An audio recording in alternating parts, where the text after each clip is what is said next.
All right, here we are. Here we are. I go by the name of Jabari. This is the Words with Friends podcast.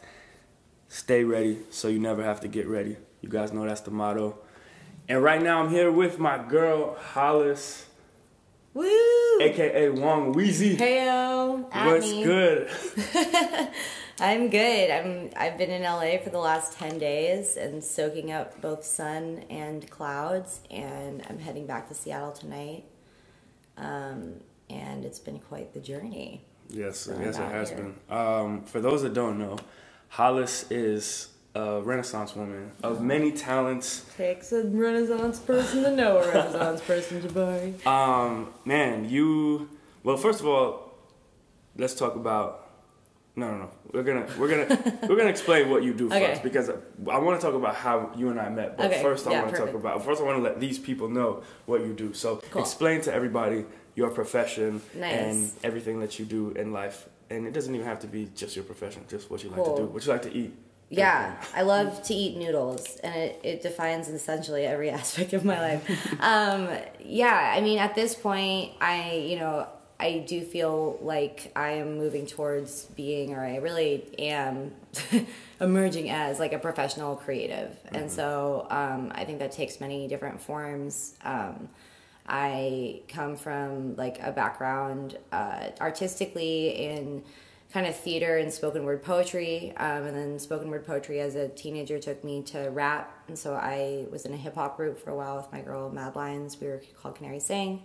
And then like about 4 years ago, I started approaching something that had always really terrified me, but songwriting, because I knew that I loved to sing and I knew that I loved to perform, and I was always kind of like afraid of the format because I don't know, something about how concise you have to be with that. But I think that I've been really honing over the last 3 years, working on being the best songwriter that I possibly can. So to that end, I'm in a band called The Flavor Blue. We're from Seattle. We're like a super fun synth pop group. You saw us perform at South by. We're, we've been working really hard, and I think, I'm a performer and I'm a writer, but I also really thrive in kind of those back end, behind the scenes capacities. So with The Flavor Blue, I've been really proud of the way that collectively we've been able to grow our band and our production, and just learning more about what it means. And I want to talk to you about this more, but just like when you are creative and you have endeavors, understanding them as entrepreneurial endeavors, understanding them as like business as well as something that's like an artistic expression. So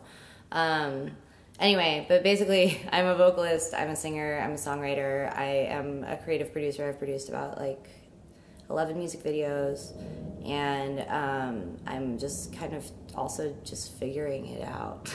Yeah, as we all are. Yeah. I think that's what I do. So loaded sort of career you have.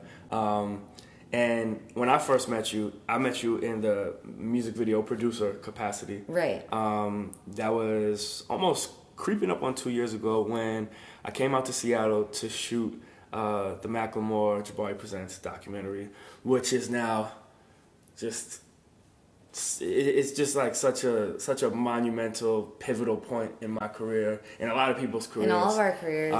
That, being the only camera on, the only behind the scenes camera on the set of Thrift Shop, was just an incredible experience. Absolutely. And that story that I was able to just tell a little piece of, a little small sliver of, gave people a little bit of insight on, the independent sort of structure that Ben and Ryan have created and still are sort of living through to this day. Let's just rewind and just talk a little bit about that, man, and just like that experience being on the set of Thrift Shop. Because for me, I don't know about for you, but for me it was like I literally hit up Macklemore and was like, hey man, I'm doing this documentary series, I want you to be a part of it. And he was like, all right, well, you can either come to Lollapalooza and shoot it there, or you can come to Seattle and shoot it there. Right. And I was like, I don't want to shoot in Lollapalooza, man. I'm gonna go like to the hometown and see what's going on there. And when he played me the song, I didn't think that there was gonna be a big hit or a smash or anything like that. I was just like, this song is cool. What the song I really liked was the song that you're on, actually, White Walls. I was like, yo, this is the smash, man. Like, this is the one. And it's the hip hop people's favorite. Yeah. It was just wild to see like what happened from that. So take me back to that experience. How did you even get involved as the producer of the video? And yeah. Okay, so kind of like going back, so obviously I failed to mention that in my rambly bio or introduction, but I met Macklemore, I met Ben just through being in the scene when I was rapping. So like, because me and my homegirl were like young rappers, it was pretty easy for us to meet basically everybody because people were just like, what is happening here? Who are you? And I mean, the scene in Seattle is just like, it's like that, like you need people, it takes a village, you know? So everybody kind of knew each other. I saw Ben, I was a fan of his. I listened to his first album that came out in 2005, and that really like, you know, informed the way that I understood Seattle hip hop. And like I was explaining this to my homie the other day, but it's like Ben has always had a buzz. Like even when, you know what, like always. Like when I moved to Seattle, it's like even when he kind of dipped out for a little bit, and like I mean that story is completely told, but like, you know, he's always had an energy. And so I started collaborating with him on the Wings music video. So Zia Moharjah-Jospi, the guy who directed that, had already also directed his video of Town. And was like, Hollis, do you want to help me produce this video? And I'm like, I don't even know what that means, but I'm down. Like, let's make it happen. And that experience was basically me, Ben, Ryan, and Zia, the four of us making a video over like 8.5 months. It was such a long process. I mean, that video is incredible. If like that was not the first video I saw from him, but that was the first video where I was just like, damn, this guy's making movies. Yeah, no, it was real movies, you know, and like, and that process was so interesting, and like, it was both organic and also like really challenging as hell, and we would all say it, you know, and it's like, because Zias had a vision for Ben's acapella. It wasn't even a song. Wings was not even a song. It was just like an acapella that Ben had spit at an event, and Zia had a vision of a film in his head, and he was like, I want to bring this to life, but like doing it kind of that opposite way. So essentially like Macklemore and Ryan Lewis created a soundtrack for the film Wings. And then it's like, don't let Ryan Lewis, like, you know, he's not about to just like spit out a beat and be like, it's cool. Like it took him like I think he had like 350 tracks in Pro Tools, like, you know, for the song itself, because he's like, oh, I'm about to score this. So it was like symphonic, essentially, you know. And then, you know, then they're like, we want a children's choir, and we're like, oh god. And then I'm sitting there with Ben, and like it might have been like, it's definitely within the first 3 hooks I've ever written in my life was the hook for Wings, because we needed to write a chorus for the kids, and then I was the person who worked with youth, so I taught the kids. I found the kids and I taught the kids, and we like, I don't know, it was an amazing experience because it was so trial and error based, and it was so challenging. But I think when you work with people under like those kind of intense situations, there's a bond that happens that it either can fall apart completely, or it can gel you in a way that, like, you know, when you're attacking a creative challenge like that, you know what I mean? So it's like, I kind of got jumped into this process through Zia, and working with Ben and Ryan just really like gelled our ability to work with each other despite challenges and despite setbacks and what have you. And so I told them, you know, again, like, Ben and Ryan, they've always had a buzz, and to me, they've always had a really perceptible energy that I've always wanted to be a part of. And I've, you know, like, I was just like, anything you want. Like, I'm producing, you know, I'll write a hook. I will work with you. I will perform with you. I'll do whatever. Like, I know I'm compelled by them because I know that it can make me a better doer and a better artist and a better, like, thinker and more knowledgeable and stuff. So yeah, I mean, the heist was happening. Like, when Thrift Shop was being shot, like, I don't know if you remember, but it's like, Ryan wasn't there for a lot of it because he was in the studio finishing the heist because it had to be done in a week. And like, there's this one memory that I always will have of Ben where we're at Value Village, and Ben is like sitting on the floor of the packing room, or like the sorting spot, like where they sort the thrift clothes, like at like the donation center at Value Village. He's sitting on his laptop doing like in Photoshop making the art for gold for the deluxe version, this guy, and I'm like, what are you doing? And he's doing this crazy thing. He's like, well, we have to get all the art done. So it's like, it was such a hustle to get the heist done, and him and I had been working on songwriting, which is how, you know, White Walls came out, and we were workshopping a bunch of his songs. Like, he was like, you know, reading me Same Love, and we were getting that connected and what have you. And, you know, he was telling me, he was really straight. He was like, oh, Hollis, can you help me with casting with Thrift Shop? I have a question. Like, can you call the homies? And then the more he kept talking about the logistics of it and everything else he had to do, I just kind of like stopped him and I was like, can I just help you? Can I just produce this video for you? Like, I don't really, the way that you're talking to me, like your capacity to do this all right now seems like really minimal. And he was just like, okay, let's talk about it. So me and his manager, Zach, and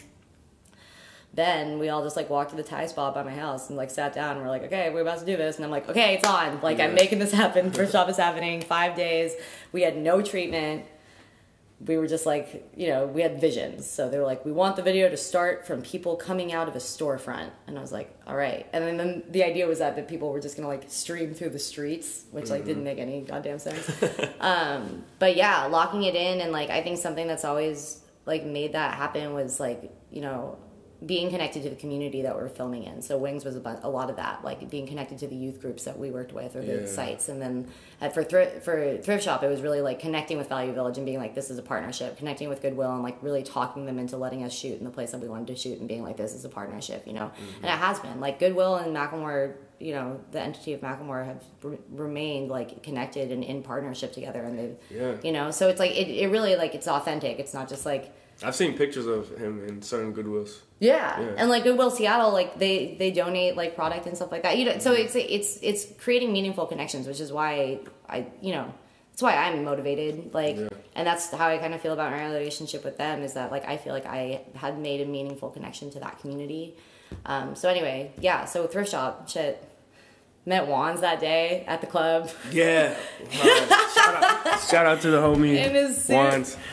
But yeah, and it was great to have you there. I was so like harried and frazzled and running around trying to get people, and videos are always hella delayed, and all of my homies that came as extras are like, I've been here for 3.5 hours, like what the hell, bro? And you know, I think I really loved doing that project, not even just because of what it became, but just like I love looking at the video because it is so fun. It is like such a fun video, and you know, and like Ben, even when he sent me the draft, he was like, "Yeah, it's not all that. Like, it's not like a life-changing video, but it's cool. It'll do. You know, it's fine."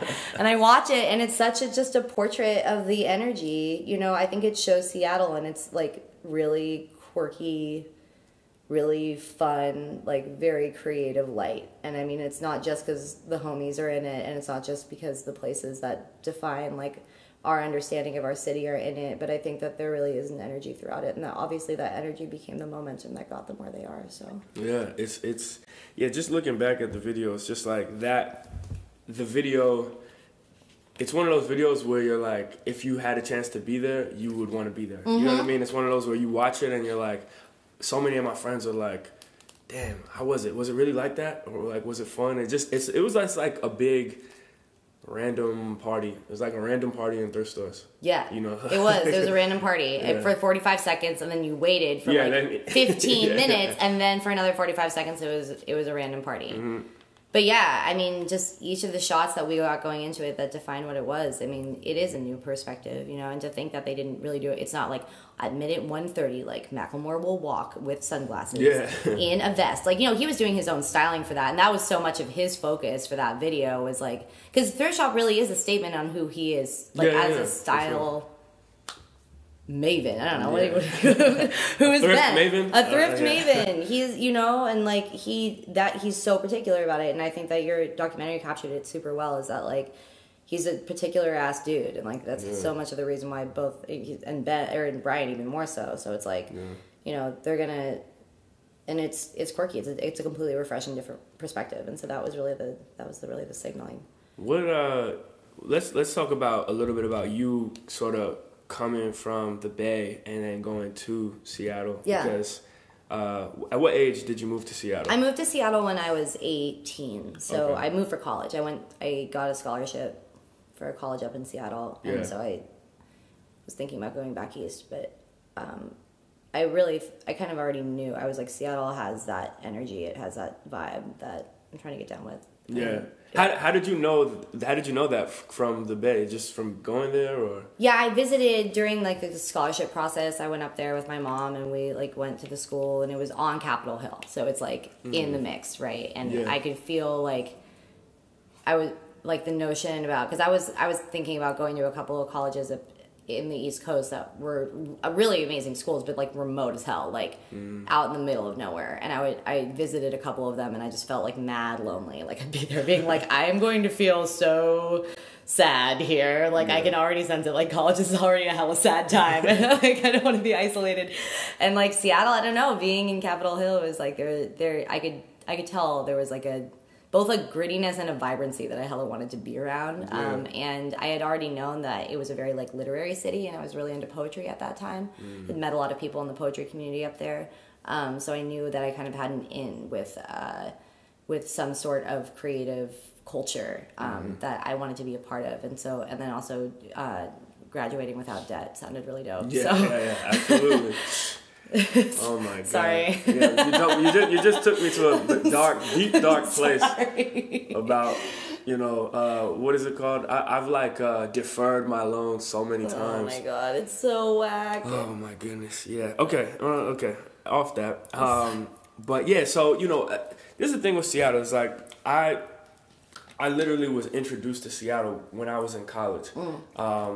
I was basically. I kind of call this girl my muse, my sort of artistic. Tell me more, Jabari. But so there was a girl I had dated in college. Okay. Amazing girl, and she at Howard, right? At Howard, okay. Yep. And she was from Seattle, and she just kind of had this good energy, and just sort of opened my mind up to a lot of different things, and she would always talk about sort of how she was as a person was because of where she grew up in Seattle. Yeah. So that just immediately intrigued me with the place. Okay. Then I started getting really into Macklemore's music.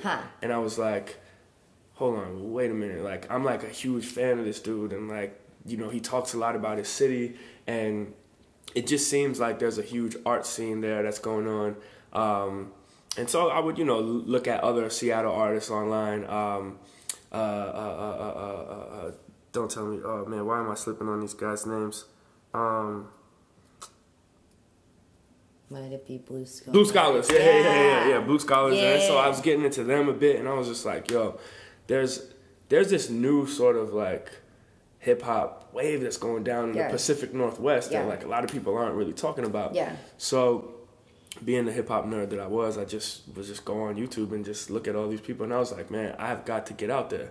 And when I got out there for the doc, I was just like embraced by everybody. There was just like so much love in the city. And like even when we were going to just, me and my DP would go to bars at night, we went to Havana and just all these places.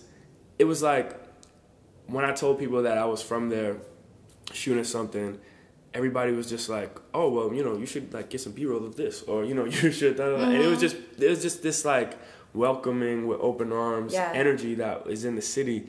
And I don't know, it just, from being there, I just really felt like, oh, I just got a way better understanding of why that type of artistry was coming from that city. Yeah, you know what I mean? For sure. So just what do you think it is about that place? Well, wow, like the special sauce in the city. Thanks for running through that, because it just made me think of a bunch of different things. But like, yeah, well, I mean, okay. First of all, I was going to say Blue Scholars, the group that you mentioned, it was like so much of the reason why I was motivated to make my own music. And like, it's crazy because on the journey, like I got their album when I first moved to Seattle. Hugely important for me because not only was their music like super fresh, talking about Seattle, this place that I had just moved, kind of acclimating me to the place, like, mad political, mad progressive, like really amazing. And it was also, the front man was this Filipino dude. And so it was really exciting for me as an Asian American person to be like, damn, like cracking. Like there are some really like amazing pioneers in this field, and they were really like kind of leading the pack. And then, I was really grateful that like throughout, the next like 4 or 5 years when I was in Seattle, I met them, I became friends with them, and then I ended up working for them. So I still actually do work for them. I'm their operations director now. And I just, Gio was down here doing a show with Bamboo. in Riverside, and Sabzi lives down here now working on his project Maiden Heights. And so the three of us, with my boyfriend JF, all got together for some ramen, and I just like, and that's the thing, is that I feel like originality is like commonplace in Seattle, because there's really nothing, there's not enough, like there's nothing to really copy, if that means it makes any sense. And I think like you can attribute it to the musical legacy that's been there, and like the creative legacy that's from there. You can attribute it to the fact that it's like literally in this high pocket of the country, and like, you know, it feels isolated when you're up there, and that's you're surrounded by mountains on all sides of the city, and you like never forget that, you know, in a way that like I feel like if you're in a New York or you're in an LA, there's no like real like natural reminders to you that the world is bigger than you, if that makes any sense. Or like you're just like you're like locked in. You're locked in, but you're like kind of it's humbling in a way, like fundamentally humbling to be in a place and like to kind of know that it's less about just like where you have to go and like how big the buildings are and like what's happening, and it's, I don't know, there's just more of a connectivity that happens. Like we're just more naturally grounded, and the air is hella fresh, and it's just, I don't know, it's a different climate, you know, like literally. And so I think that really contributes to the creative climate there.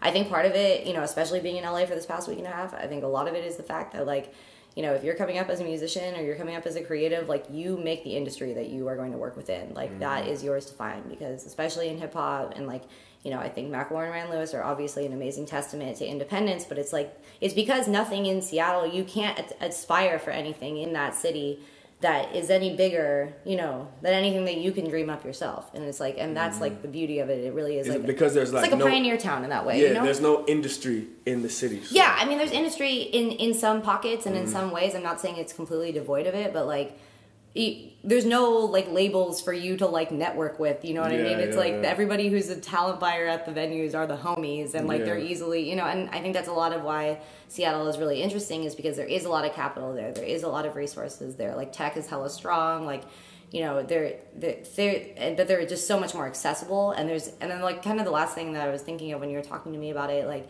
it's just not a really competitive environment, like it's just not, because it's hard to, like, what game are we all playing? Like, how could it be competitive? Because there's no, like, you know, where are we going towards? It's only really, like, what are you trying to do? What's your vision? What are you trying to accomplish?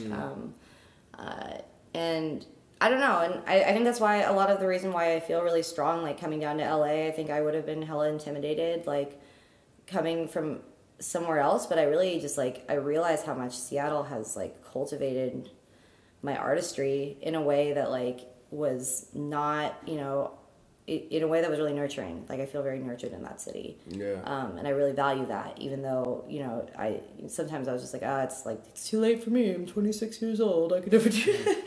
But it's never too late. No, it's not. But I mean, just think about the way that we, you know, like did Wings or even Thrift Shop. It's like, you know, we just like,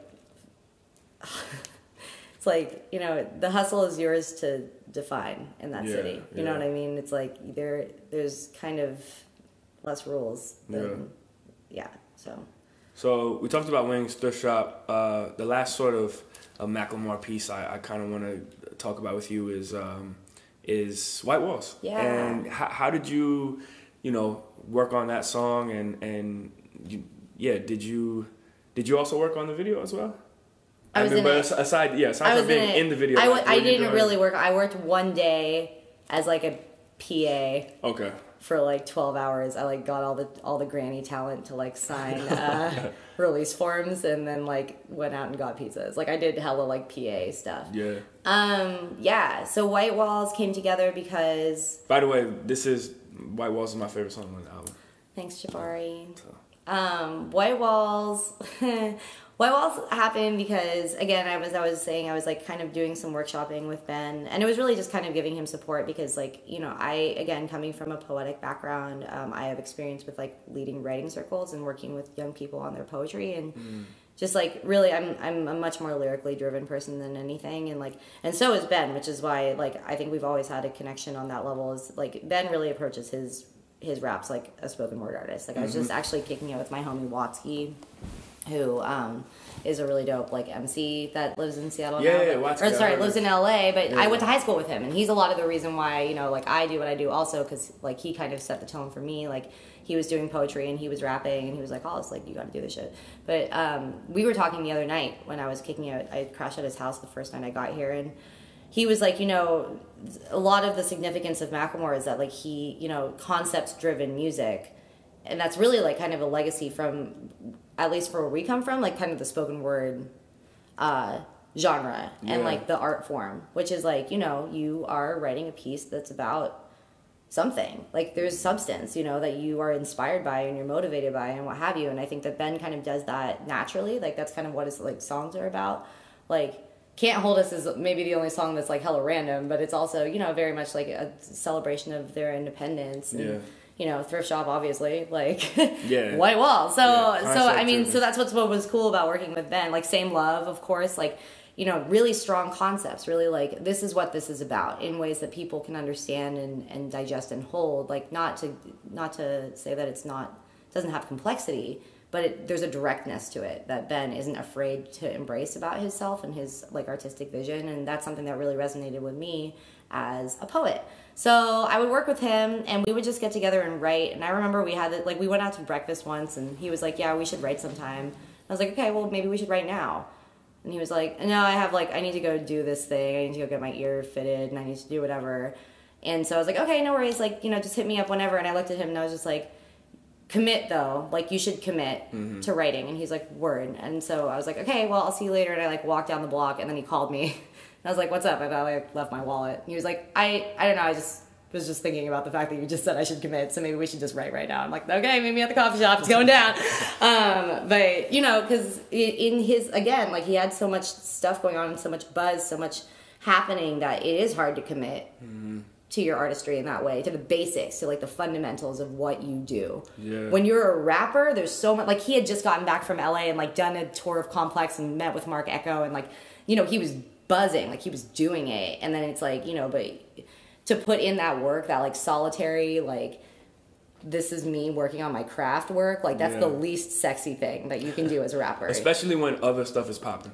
You know? Well, like, and that's you know, especially for rap, and like I get it, and even like within the rap, you're just like this is why I rap, is because I can get all this happen, like all of this is happening, and it's such a product of my work. But it's like you know, I think he knew, like obviously the heist got nominated for Album of the Year, and like it's no joke, like there's so much content and soul and heart and thought that went into that project, and it is sometimes contradictory, like keeping your buzz going, creating content, making yourself look on point versus that like ugly, not sexy, hella time consuming, like often frustrating work of like working on yourself and your art and your form. But I mean, what's really going to shine through? So anyway, so I mean, I definitely don't credit myself for him like doing all of that work, but I like working with him was really great, I think, because you know, with all of that buzz and that greatness, like that kind of great attention, can also come doubt. Like, okay, what am I gonna step up and have? And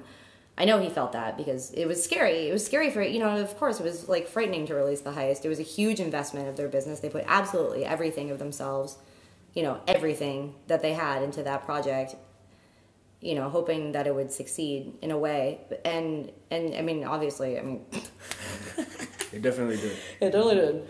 But yeah, so White Walls basically came out of a writing session because I knew he had bought his caddy. He had bought a caddy. Him and his manager had spent all day at the used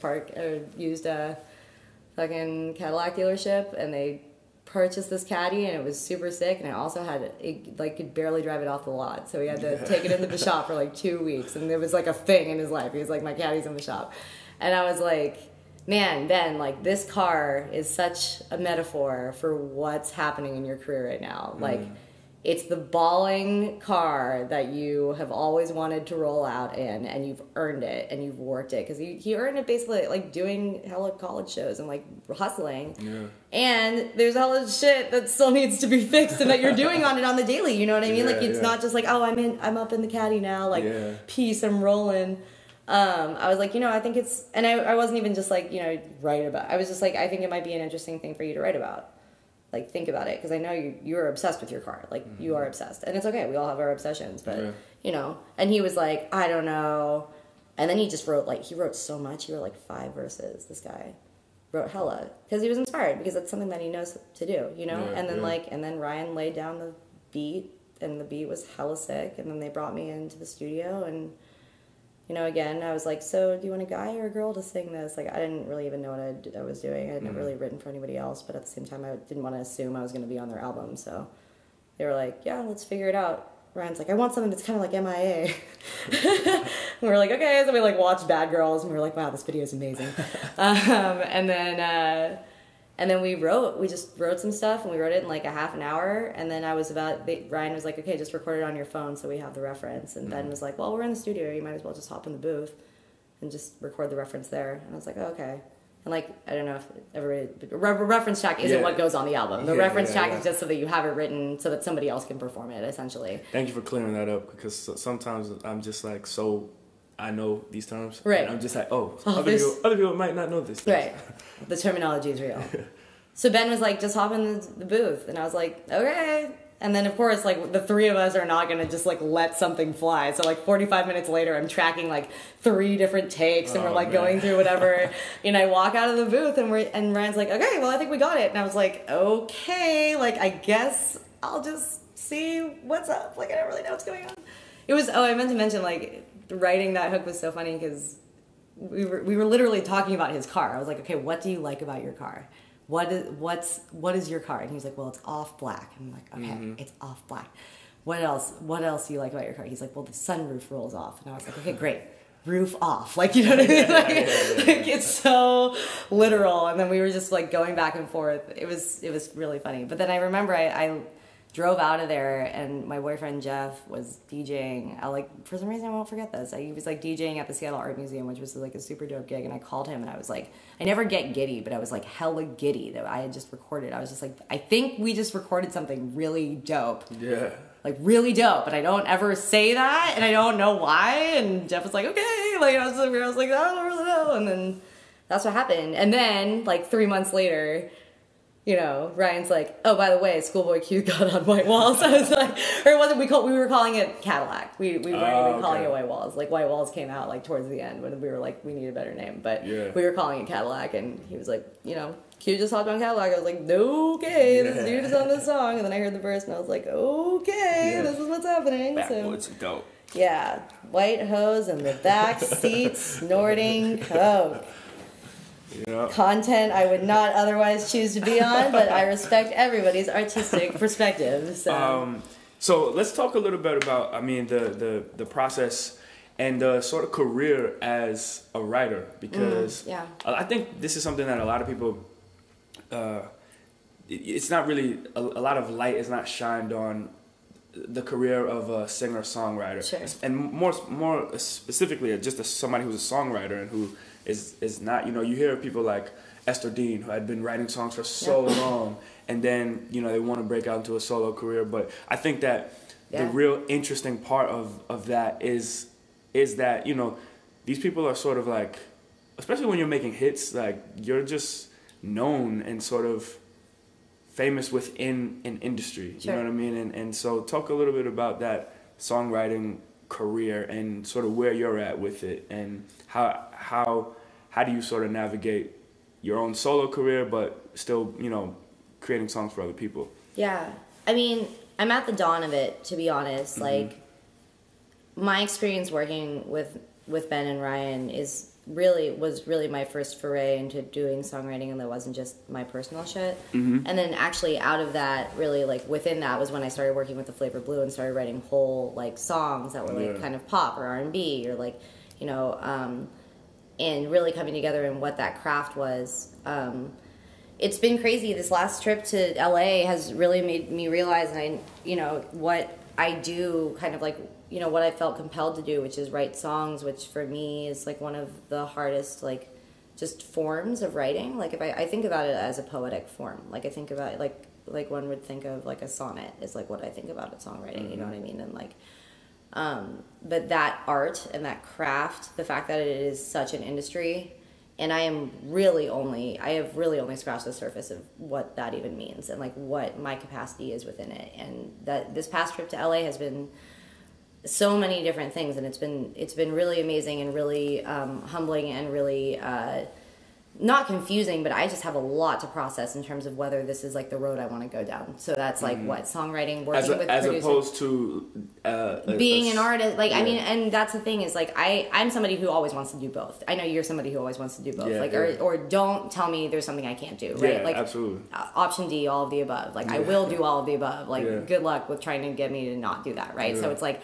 I can be in the Flavor Blue and like be in this band and do my thing. I can have a solo career as Hollis, you know, write music that I really feel is lyrically driven, emotionally driven, like kind of sheds light on me and like what have you, and isn't as kind of like the goal of that music is not going to be like to be like entertaining. You know what I mean? I want it to be like more fueled by connectivity. And then it's like, you know, now I'm realizing like I came down here to LA, went to the Grammys, and then this last week I've, you know, been talking to different publishing companies who set me up with their writers, and also working as a featured vocalist with different other, you know, like bands that I had never met before, or producers that I had never met before. And the whole exercise has been really dope because I love to write. I love to meet new people. I love to connect with people through music. I love to write. The politics, the infrastructure, the systems that be like, these are things that I'm only learning about now, and they are daunting as shit, like so interesting and also intimidating in terms of like, do you sign with a publishing company? What is a publishing company? What does a publishing company do? How many different types of splits can you have on a song? And for me, writing a song is like, I want it to have like an emotional connectivity. That's the reason why I sit down to write something to begin with, or I want it to be inspired, and then to think about the math and the fractions and the politics that go into that. If it's something that I want to pitch, if it's what they call placements, like if you're making something for placement, it means like I'm writing a song and they're gonna try to get Rihanna to sing it, right? But then like there's the pipeline between the written song and the performed song is like so gnarly, and I'm only really just learning what it is. And does that influence people's like, okay, I'm writing this so I can have more of a percentage on this song, or like how does that influence the art? Yeah, how does that influence the art, right? Like that's what I'm like, you know. It's weird. It's like, you know, being part of this Macklemore and Ryan Lewis like journey has given me so much opportunity, has given me so many challenges, so many things that I've had to face within myself. And like the exposure and the high level that I now find myself in, where people look at me and I'm just like, you know, I wrote a song with a homie, and you're looking at me being like, you wrote a platinum song. And so my value has increased dramatically, and I'm just, you know, it's one of those fake it till you make it, and I'm just like, I don't know, like if you say so. But I also like, you know, I also feel confident that I am able to produce music and I'm able to do the thing. And I'm down for the, you know, for the experiment of writing songs, like great songs to be placed with major label people. I don't need to be a star. You know what I mean? Like I don't need to be the person on the radio. Like it's crazy that I have been, and perhaps I will be in the future, but that's not what I'm like pitching for. That's not what I'm hoping for.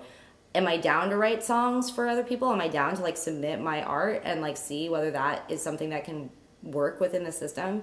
Sure, I can give it a try. It also, there's such a huge amount of learning that I still have to do, that I have done, and so much learning that I do have to do to make sure that I don't get like completely screwed in the process. Yeah. Do you know what I mean? Yeah. Or left out to dry. And it's challenging. It's like a great challenge. It's an intellectual challenge. It's an emotional challenge. How much do I want my art, like my music, like to be influenced by these systems? Like, is that something that I even want to entertain? Is that a worthwhile use of my time and like my talent, my resources, you know? But at the same time, being in LA, like every single producer that I got hooked up with in like what I was calling like blind producer dates, like blind music dates, like you go and you meet these people and you're like, I'm in your studio, like I don't know you. They've been amazing. Every single person I've met is so fucking cool, so talented, really fun to work with. Why not? Like, why not embark upon that journey of like meeting new people? I'm like somebody who loves to network and like be connected to people and say whatever. So like, why not try? But at the same time, it's like, what are you getting yourself into? Who's sort of helping you navigate this whole crazy whirlwind of new opportunities? Man, I'm kind of cobbling together like a support system, which has been like I mean, first of all, I realize that like a lot of it just has to do with me, and me just asking as many questions as possible, just like inundating anybody that I know has expertise. But it's really, I mean, I do feel like I'm at a dawn of that. Like I'm at the place now where I'm so used to doing stuff myself. You know, like you are so used to doing things yourself. Like you run the show. It's your show. Yeah. You produce the show. It's like the show is starring you. Yeah. And then at a certain point, it's like my show can't go on in the way that I know it. The potential, like, of where the show can go. Yeah. I can't be the person to run that because I need to be invested in being in the show itself. Absolutely. You know what I mean? That you hit it right on the head, because it's like now as I'm working on my second feature film, it's like there's now another producer involved. There's an executive producer involved.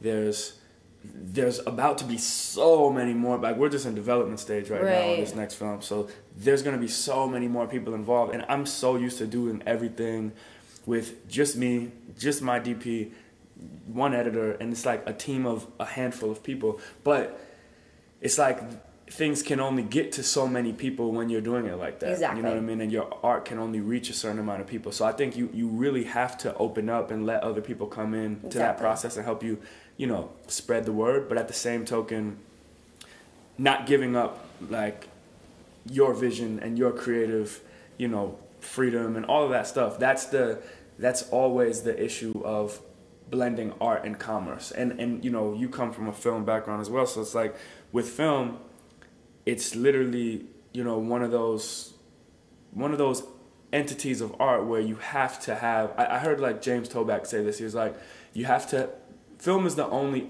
art that innately it is an art and a business. You know what I mean? And I think that so many other forms and mediums of art right now are art and business. Like, you know, music, you don't necessarily have to have a lot of money to do it, or that many other people involved to create your own music. Like, you can go and, like, you know, you're creating music, but with film, you really can't. No. You know? You have to have somebody invest in you to, you know, make the art. But when it comes to music, though, it's like for a lot of people to hear it, you know, there's, you know, you can do it by yourself, yeah, but I mean, at the end of the day, you're gonna need to get other people involved to.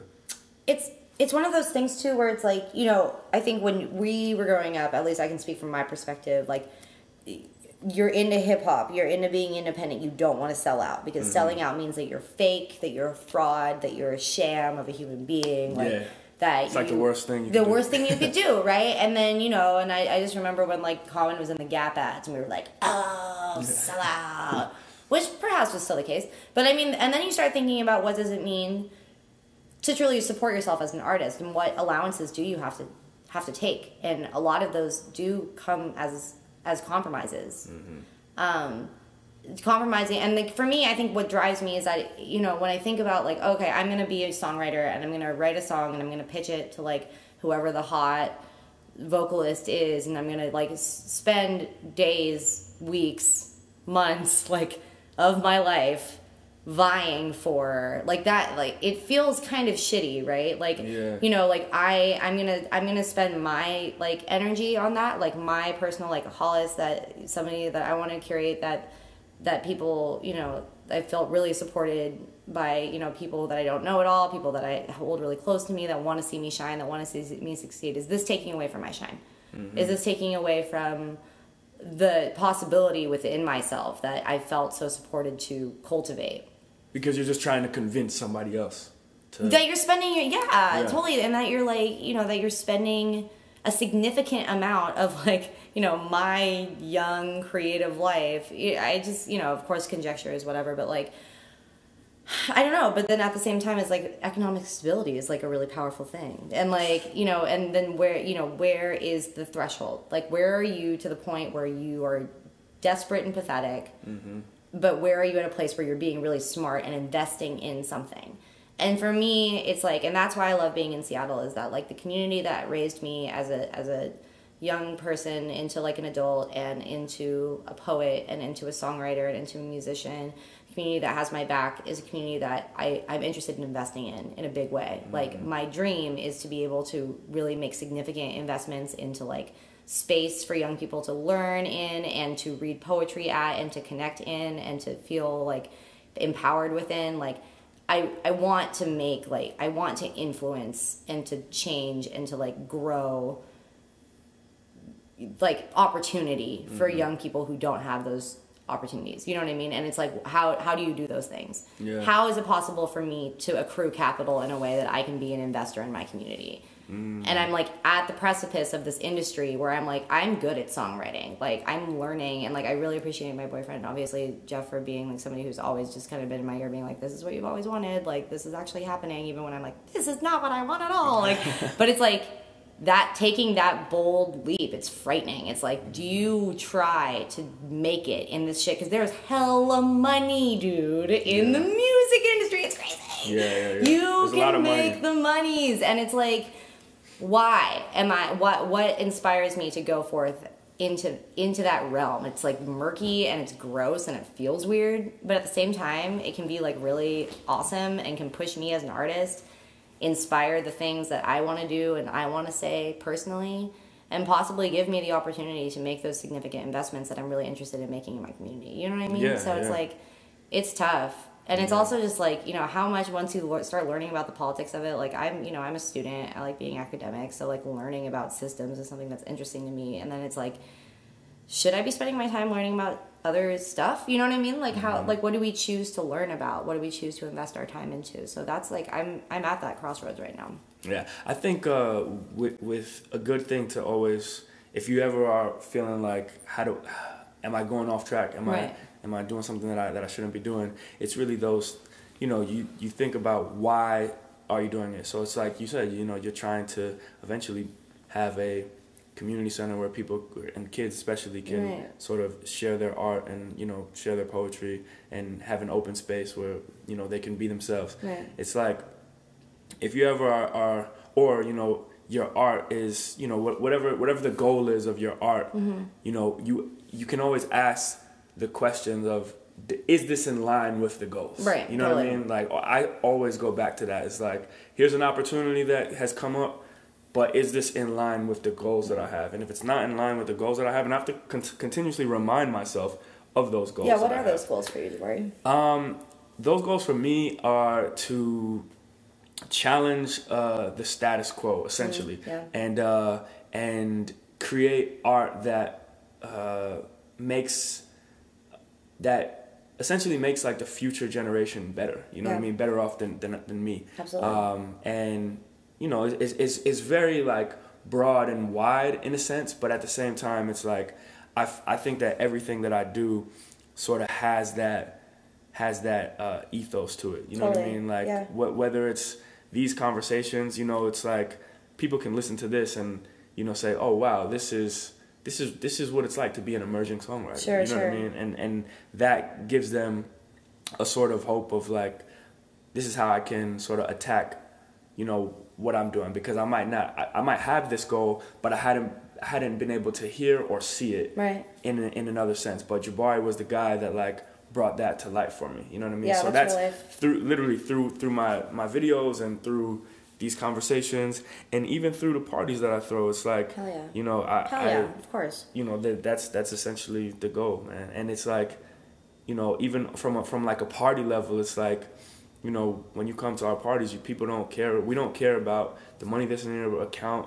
We don't care about, you know, you getting bottle service and all that stuff. It's you're bringing people together in a really authentic way, and I think authenticity. That's real. I mean, that kind of, I don't know if this is too off topic, but like that reminds me a lot of like going back to White Walls, like thinking about my involvement on a song that, like, you know, obviously I feel really invested in it because it was something that Ben and I worked on, but at the end of the day, it's about a Cadillac, right? And like, and it's about cars. And the only time I've ever driven a Cadillac in my entire life was that day that we shot the music video. You know what I mean? Like, it's not authentic to my experience at all. And it was interesting that, like, you know, at first I was feeling really like uncertain. Like, it's crazy that, you know, you look at the video. I mean, it's like, it's doing all right at like however million views it has, like 35 million views, right? So I mean, I'm not even going to trip myself out thinking about them, like how many people have watched my. Yeah, for them it's like a drop in the bucket. But for me, I don't even like think about how many people have like watched me drive in a drop top convertible, like Cadillac or whatever.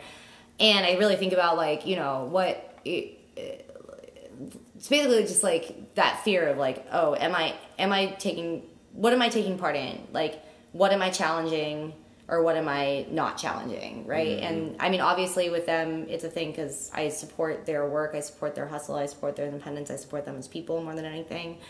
And, you know, I got a little nervous because I was like, man, like the way that I'm being portrayed is something that like I don't feel is particularly authentic to me. But at the same time, it's like authenticity really is just like kind of showing up and being present.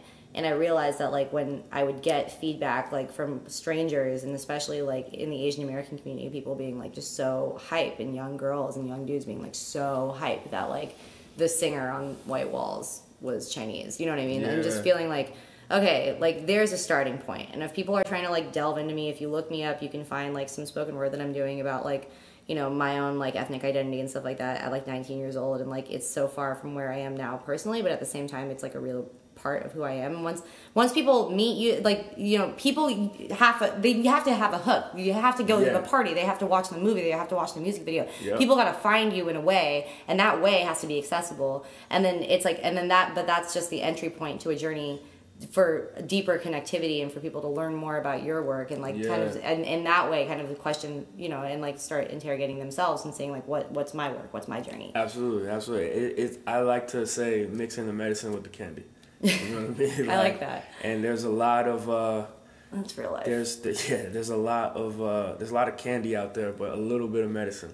So I'm just trying to like sprinkle the medicine in little pockets. Yeah. And sometimes people don't even know they're getting medicine. You know what I mean? And that's to me when it's kind of like the illest is when people are like, oh man, this shit is so entertaining and I love this and da da da.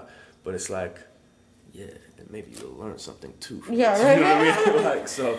Yeah. Or you'll make a connection you wouldn't have otherwise that's just going to kind of like deepen your life. Yeah. You know, like, I don't know. And that happens all the time, but then that begets like the uncertainty of, you know, okay, cool, I'm in the candy making business, but the point is for medicine. And then at a certain point it's like, what? Yeah. How do I know anymore? Like, what's happening?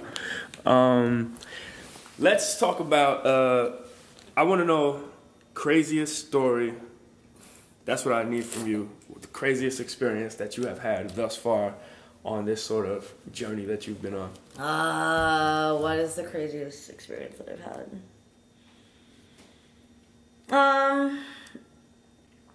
The Grammys were so weird, Jabari. The Grammys were like so hilariously weird.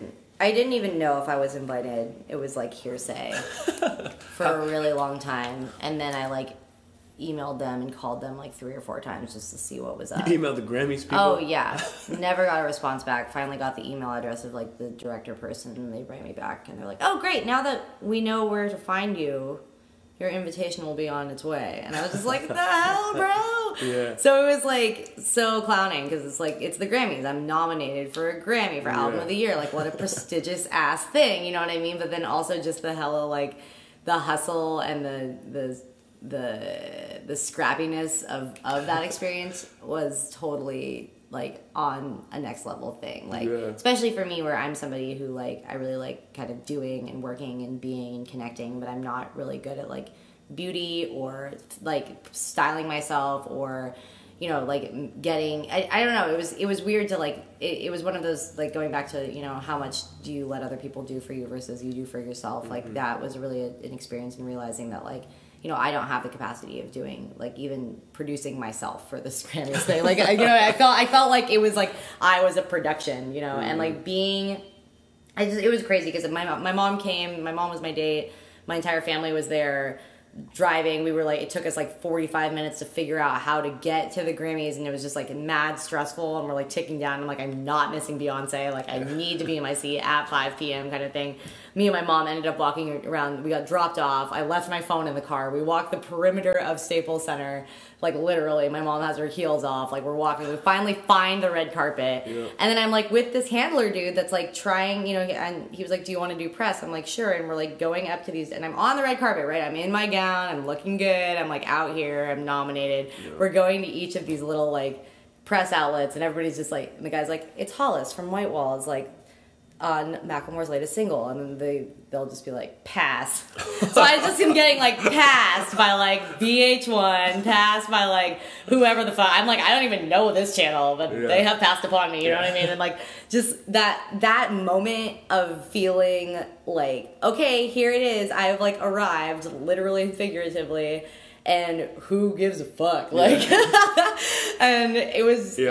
After Grammys, man. That's the Grammys, but that was like a moment, and it was great too because I actually ran into Ben and Ryan on the red carpet. Of course, they're hitting every single one, and they were there, but we just kind of like, you know, me and Ben like kind of had a shake each other moment being there. And then like going in the photo pit, and there's like 70 photographers there, and like, you know, Billy Ray Cyrus went before me, and there's like click, click, click, click, and then I like go, and people are like click, and I was like, okay, like where am I going? Like, it was just such like a funny ass thing, and then we're like running through Staples Center trying to get to our seats, like 1 minute remaining. We're like, bah. That's one of the moments that comes to my mind. But it was such like a perfect encapsulation of like how life really is. You know what I mean? It's like, wow, you've made it. Like, and thank God there was like a picture of me on the red carpet, like at the very beginning, like looking like I had it all under control. But the experience in my head was like mad frenzied, and the whole thing was so funny. These are the stories that I love because it's like this is the everyday stuff that goes on in this like insane music industry that like. Right. You know, the average person doesn't know. You know what I mean? Right. The average person is like, oh, well, you're at the Grammys. Oh, you're doing it. Or, you know what I mean? Yeah. And it's like, And then really you're just sitting in Staples Center, like, watching a show that's meant for television. And, like, I was saying this last night, but, like, when they don't even tell you they're going to commercial break and they just air previous Grammys performances on a small ass screen above the stage, and everybody like there's like thousands of people that are just like sitting there. You know what I mean? Like, it's never what it seems. It's never ever is what it seems. Yeah, so absolutely. But it was a really memorable moment, and we did watch Beyonce walk by.